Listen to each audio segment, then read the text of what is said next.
Je suis Stéphane Legrand, directeur chez Antares Consulting. Antares Consulting, nous sommes un cabinet de conseil spécialisé dans le secteur de la santé. Ça fait plus de 25 ans que nous existons.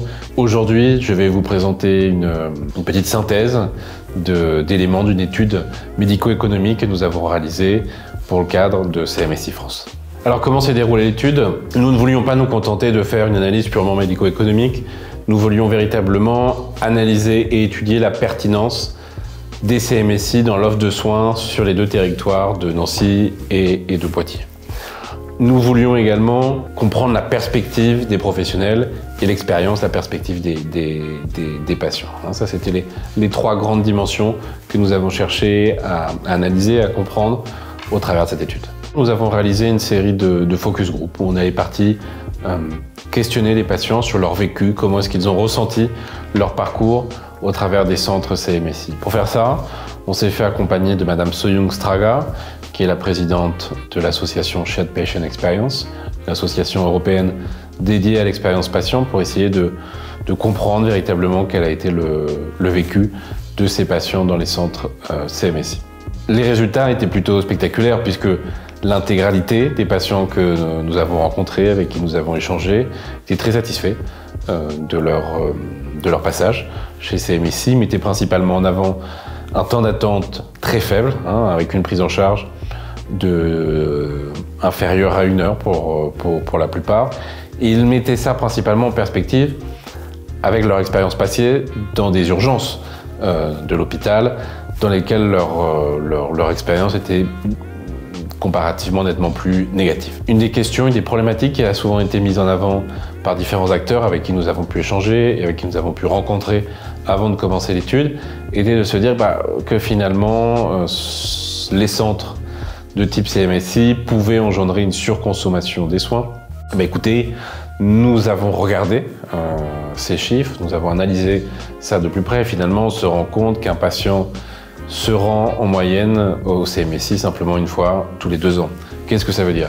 Ça veut dire véritablement que les patients ont compris que ces CMSI, en tout cas pour la grande majorité, ne se substituent pas à leur médecin généraliste.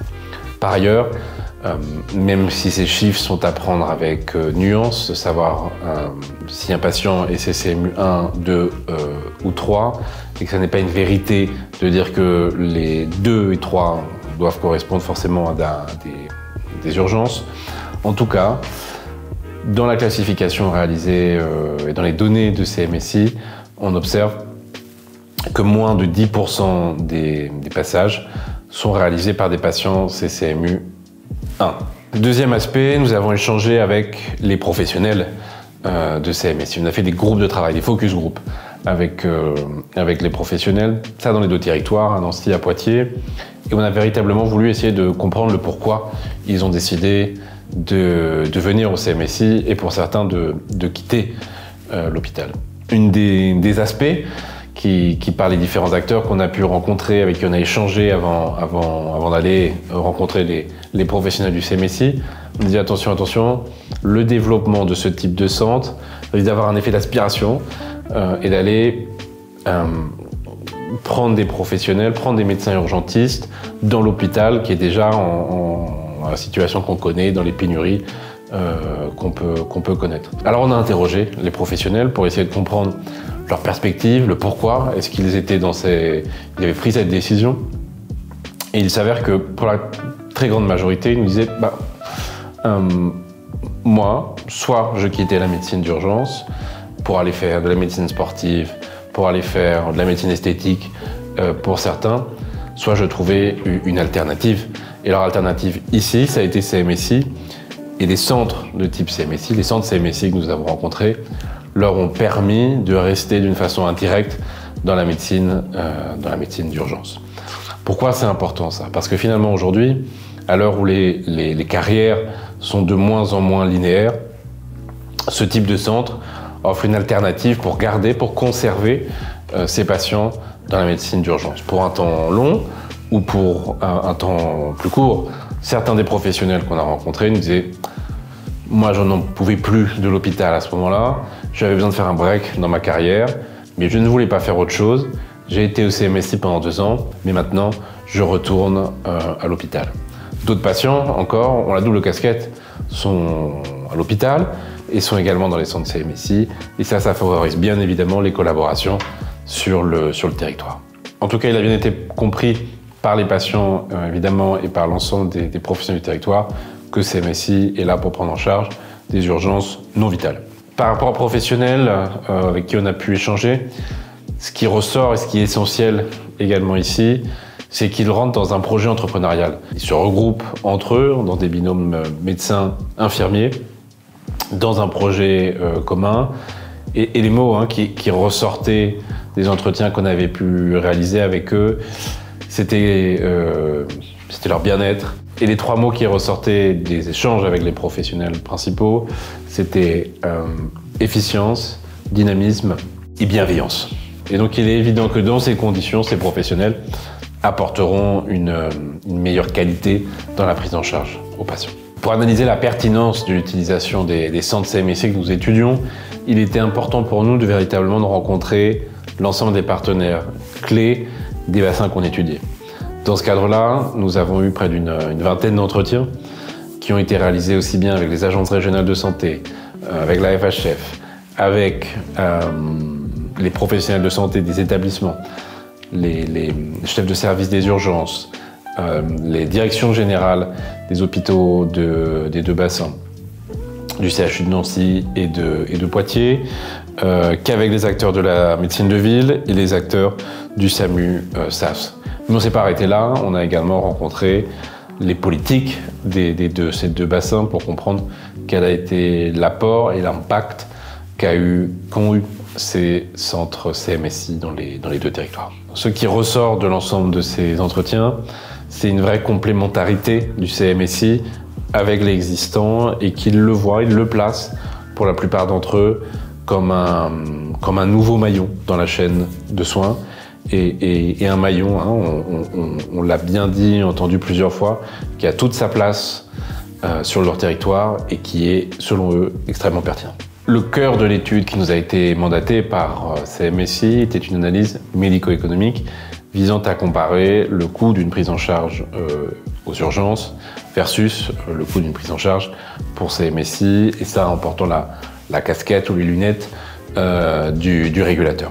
Dans ce cadre-là, nous avons réalisé une analyse approfondie avec l'accompagnement et la supervision du docteur Bernard Carrig. Cette analyse, nous l'avons réalisée avec les données disponibles.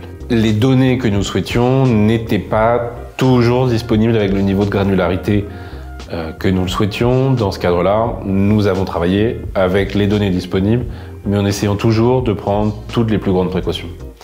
Qu'est-ce que ça veut dire ?